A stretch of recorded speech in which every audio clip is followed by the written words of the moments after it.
March 19th, 2026. We are now entering the third week of Operation Epic Fury. What began on February 28th? As a series of joint U.S. and Israeli precision strikes has evolved into the most significant direct military confrontation in Middle Eastern history, as we watch the news of strikes on the South Pars gas fields and the reported death of Intelligence Minister Ismail Khatib, a heavy question hangs over the world. How did we get here? To understand the chaos of 2026, we have to look past the missiles and the closed shipping lanes in the Strait of Hormuz. We have to go back 70 years, to a time when Tehran and Washington weren't enemies, but the closest of allies. The story begins in 1953. Iran was a young democracy led by Mohammad Mossadegh. He had a vision. Iranian oil should benefit Iranians. But when he nationalized the industry, he crossed the British and the Americans. In a move known as Operation Ajax, the CIA orchestrated a coup to overthrow him. They paved the way for the Shah to take absolute power. This was the original sin, the moment a seed of deep-seated distrust was planted in the Iranian psyche.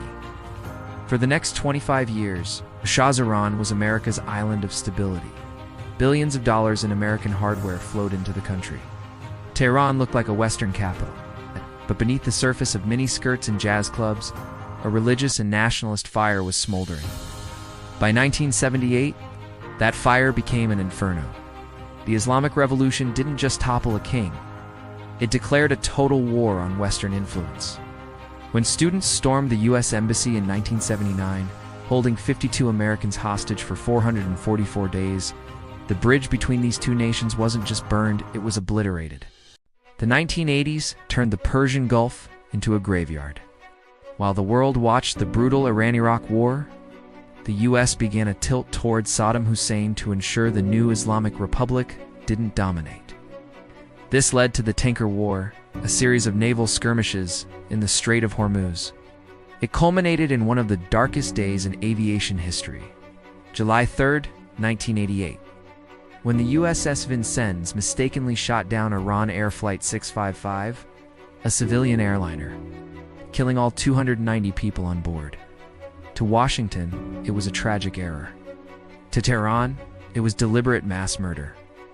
The 90s and early 2000s saw the conflict move into the shadows. President George W. Bush labeled Iran part of the axis of evil. Iran expanded its influence through a network of proxies: Hezbollah in Lebanon, the Houthis in Yemen, and militias in Iraq. Then came the nuclear issue. For 2 decades, the world held its breath as Iran's centrifuges spun. There was a brief moment of hope in 2015 with the JCPOA 8th nuclear deal. For a few years, it seemed diplomacy might actually win. But the 2018 U.S. withdrawal under the maximum pressure campaign shattered that hope. Sanctions returned, and the Iranian economy buckled. The shadow war became a drone war. In 2020, the assassination of Qasem Soleimani brought us to the brink. For years, we lived in a state of no war, no peace, until February 28, 2026. Operation Epic Fury changed everything. This wasn't just another round of sanctions. It was the total dismantling of the regime's security apparatus. The destruction of over 70% of Iran's missile launchers has rewritten the map of the Middle East in just 3 weeks. As of March 19, 2026, the question is no longer when the war will start, but how it will ever end. By the 2020s, the battlefield had shifted from the desert sands to the digital cloud and the silent hum of drones. The assassination of Qasem Soleimani in January 2020 was an earthquake in Middle Eastern geopolitics. It signaled that the era of strategic patience was over. For the next 6 years, we lived in a state of gray zone warfare, a constant cycle of cyber attacks on infrastructure, maritime harassment in the Persian Gulf, and high-stakes brinkmanship over nuclear enrichment.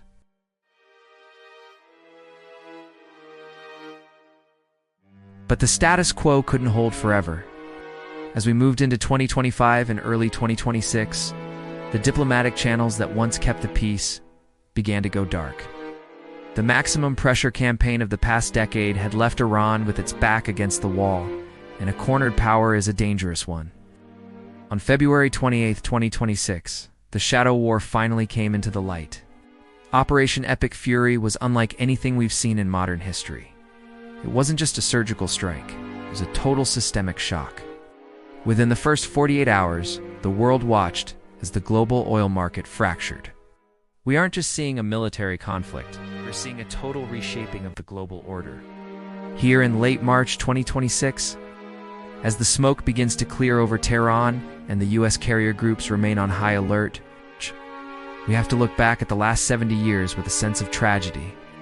From the 1953 coup to the 1979 revolution, from the tragedy of Flight 655 to the current ruins of Operation Epic Fury, the timeline of U.S.-Iran relations is a masterclass in the cost of missed opportunities. Every time a door for diplomacy opened, a door for distrust slammed it shut. As we look toward the rest of 2026, the question remains, can a new foundation be built on these ashes? Or are we destined to repeat this 70-year cycle until there is nothing left to fight for? History is watching. And right now, history is written in fire.